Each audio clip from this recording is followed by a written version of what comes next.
Nah begini, itu makanya kalau memang nanti tergugat mengajak saya untuk ke forum persidangan, yang jelas kan kita nggak akan mengajukan gugatan tanpa ada bukti yang kuat. Satu, ketika dia tidak mau memberikan pengakuan secara secara tegas di luar forum persidangan, ya sudah, persidangan tetap akan lanjut.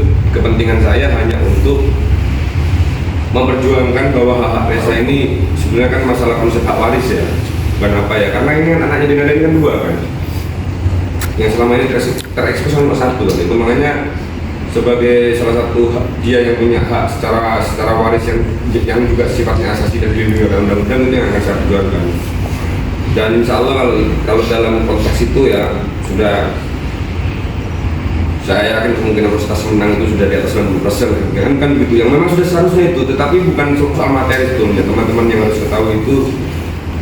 Jadi pertanyaan-pertanyaan yang buat ini agak sedikit agak sedikit rancu, karena teman-teman mempertanyakan loncat-loncat, coba mau tanya bagaimana runtut kenapa ini sampai ada di forum persidangan, itu akan menjadi sedikit lebih menarik sebetulnya, begitu kan. Cikal bakal dan motivasi kenapa saya harus ajukan gugatan. Nah, semalam itu kita juga sudah podcast dan itu juga sudah saya tuangkan seutuh-utuhnya itu. Jadi insya Allah pertama kali itu sebetulnya motivasi saya itu bukan untuk mencari masalah materi gitu, tetapi penghinaan yang sangat menyakitkan bagi saya seorang anak ya, yang dalam hal ini juga profesi saya juga pengacara yang memperjuangkan perlakuan Dinda itu yang menurut kacamata saya yang kurang beradab, khususnya bagi ibu saya. Itu makanya harus saya kasih pelajaran bagaimana caranya beradab, begitulah, daripada nanti kena azab, itu aja lah, itu aja. Sorry, mungkin kita yang belum tahu adalah sebetulnya secara di luar media, secara keluar mengakui gak sih adanya Reza ini sendiri? Begini, kalau pengakuan secara langsung kan tidak, tetapi dari beberapa statement kemarin itu yang seperti dilontarkan oleh kuasa hukumnya Dinda, katanya sudah pernah memberikan mobil lah, bla bla bla, sudah pernah menafkahi lah, itu nanti kan bisa ditarik itu secara de facto kan sudah ada pengakuan itu ya, meskipun sifatnya silent of agreement, pengakuan secara persetujuan secara diam-diam dari Dinda, tidak menyangkal keterangan yang diberikan oleh kuasa hukumnya kan, itu satu. Terus yang kedua, nanti di persidangan itu akan saya tunjukkan bagaimana selama ini secara tekstual Dinda juga sudah memberikan menjalin komunikasi dengan Reza ini by WhatsApp gitu. Ya nanti kita ambil juga konklusi di situ bahwa ternyata juga ada hubungan secara batiniah gitu loh, yang tidak bisa saya beberkan di sini karena masih fase untuk persidangan ini masih terlalu prematur kalau saya tunjukkan di sini kan begitu ya. Kan ada komunikasi berarti sama Reza, kan ada komunikasi WhatsApp ya? Iya. Boleh tuh seperti apa sih Pak? Di situ ada pengakuan bahwa atau ada say sorry selama ini bla bla bla seperti apa? Nih, jadi komunikasi dengan WhatsApp itu gak banyak. Tapi yang jelas komunikasi terakhir itu dia bilang bahwa apapun yang terjadi I always love you.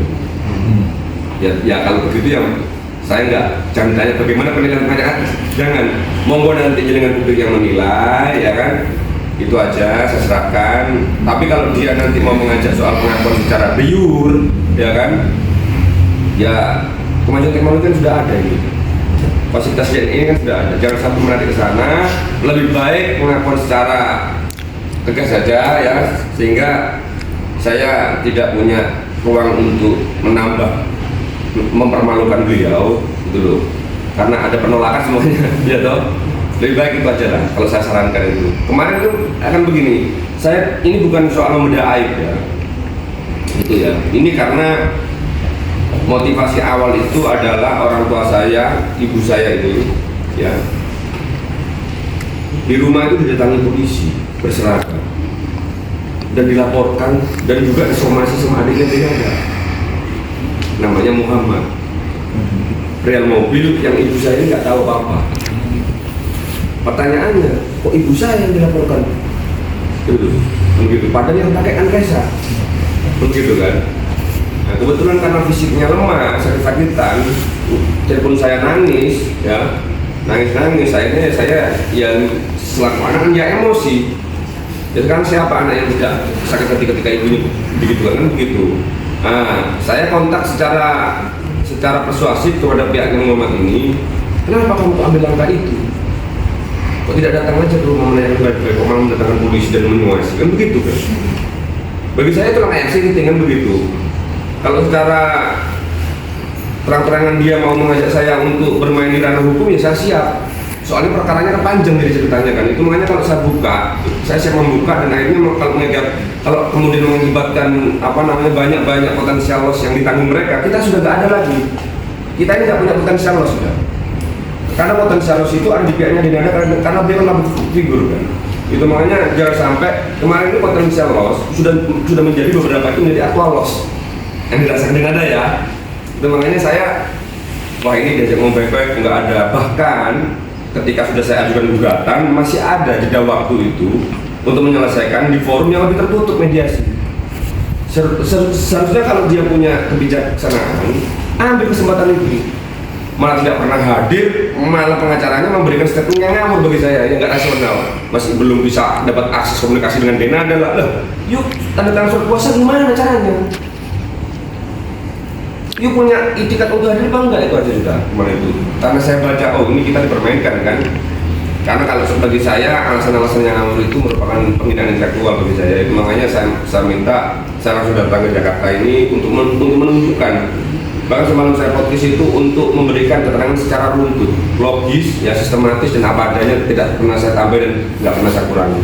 Saya bertanggung jawab penuh kalau ternyata dalam podcast itu ada keterangan yang tidak bisa saya buktikan nanti. Nah, tetapi dia ada pernah mendalilkan karena sifatnya pemeriksaan perdata di sistem hukum kita ini menganut asas aktoring hukum probasi. Siapa yang mendalilkan dia membuktikan karena sudah pernah memberikan mobil, ya buktikan. Katanya sudah memberikan rumah, ya buktikan.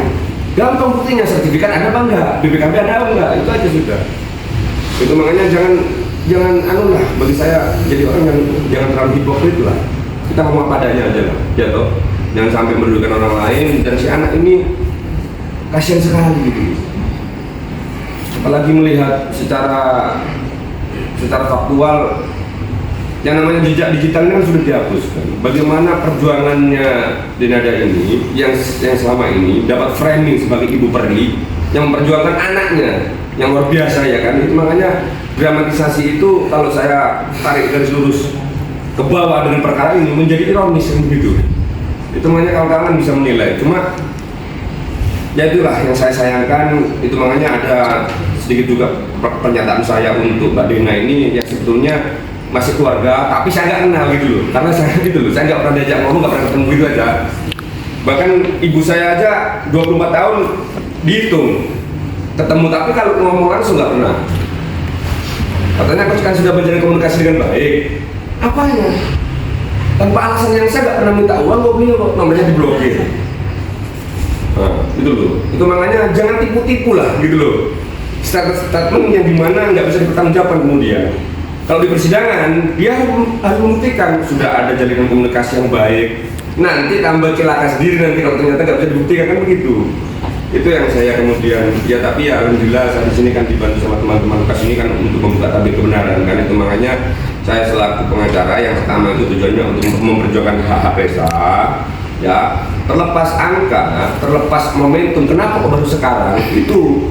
Nah di dalam proses itu kan sudah saya bedah alasan-alasannya itu nanti gampang diketahui. Terus yang kedua soal angka, gugatan 1365 on rahmat itu harus ada kerugian yang nyata. Masa saya tulis Rp1 begitu kan? Sedangkan ibunya ini kan sudah membesarkan Reza ini kan juga keluar biaya. Itu aja sudah nggak usah dikasih bunga pun nggak apa-apa kok. Gitu. Kalau dia masih mau bertanggung jawab, nggak mau bertanggung jawab nggak apa-apa. Nah, tapi kalau hakim berbicara lain, ya itu berarti kan masih hak kita yang harus bisa diperjuangkan. Intinya sebenarnya bukan itu. Inti awalnya itu saya minta permintaan maaf pada orang tua. Karena beliau ini, ya secara faktual, pasca meninggalnya Emilia Contessa, kan satu-satunya keluarga yang masih ada. Ya loh, orang tua. Masa orang tua silaturahmi di hari raya aja gak pernah sekalipun? Nah itu. Ini saya kalau nanti ditanya tambah panjang nanti ceritanya. Oke.